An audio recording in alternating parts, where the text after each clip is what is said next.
பிள்ளைகள் நீங்க குடிக்க தண்ணி தருவீங்களா? இதுதான் உங்க வீடு என்ன? ரைட். உள்ளே வாரோம். பரவாயில்ல பரவாயில்ல, அதெல்லாம் எடுத்து காட்டுறதுக்கும். இந்த வீட்டுல எத்தனை பேர் இருக்கிறீங்கம்மா? 7 பேர் இருக்கிறீங்க. அப்ப அந்த மேல உடைஞ்ச வீடுகளும் நீங்க இருந்த வீடுகள், இதுல 7 பேர் இருக்கிறீங்க. அப்ப பிள்ளைகள் உங்களுக்கு எத்தனை? 4 பிள்ளைகள். பொம்பளை பிள்ளைகள் 2 பொம்பளை பிள்ளைகள். 2 பொம்பளை பிள்ளைகள் இருந்தும் இந்த பாதுகாப்பு இல்லாத வீட்டுல தான் இருக்கிறீங்க. அப்ப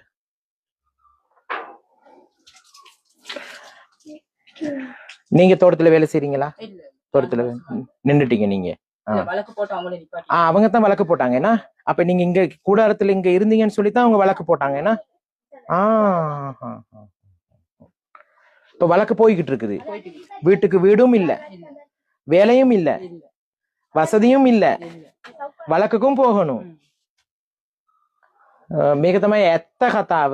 මේ ඩෙවන් වත්තේ කෑගල දිස්ත්‍රික්කයේ යටිඅන්දර ප්‍රාදේශීය ලේකම් කොට්ටාසේ ඩෙවන් වත්තේ ගෙවල් කැඩිලා ගිහිල්ලා MBR රිපෝට් කියලා තියෙනවා මේවා ඉන්න බෑ කියලා. වත්තේ ලොකු මහත්තයම තමයි ඉස්සලම දෙන්නේ කූඩාරම් ගහගන්න නේද? වත්තේ ලොකු මහත්තයම කූඩාරම් ගහගන්න දීලා ඊට පස්සේ වත්තේ ලොකු මහත්තයම ගිහිල්ලා නඩුව දැම්මා මේගොල්ලෝ ඉඩම් අල්ලගත්තා කියලා. කමක් නැහැ, ඉඩම් අල්ලගත්තා මොකද වෙන්නේ? මේ රටේ පුරවැසියෝ ශ්‍රී ලාංකිකයෝ අවුරුදු 200ක් කිරි කපලා දලු කඩලා රටට ඩොලර් ගෙනත් දුන්නා. இப்ப பாருங்க, வெள்ள அனர்த்தத்தால வீடுகள் போய்விட்டது. தோட்ட அதிகாரி கூடாரம் அடிப்பதற்கு இடம் கொடுத்து விட்டு அதன் பிறகு அவர்களே போய் கோர்ட்ஸ்ல வழக்கு போட்டிருக்கின்றார்கள். காணிகளை இடங்களை பிடித்து விட்டார்கள் என்று. இடம் பிடித்தால் என்ன? 200 வருடங்கள் பால் வெட்டி தேயிலை கொழுந்துகளை எடுத்து வெளிநாட்டுக்கு அனுப்பி டொலர் கொண்டு வந்து கொடுத்த மக்கள் தானே. வீடும் கிடையாது, தொழிலையும் நிப்பாட்டி விட்டார்கள். என்ன தொழிலும் கிடையாது, வருமானமும் இல்லை, கோர்ட்ஸுக்கும் போக வேண்டும், வழக்குக்கும் போக வேண்டும்.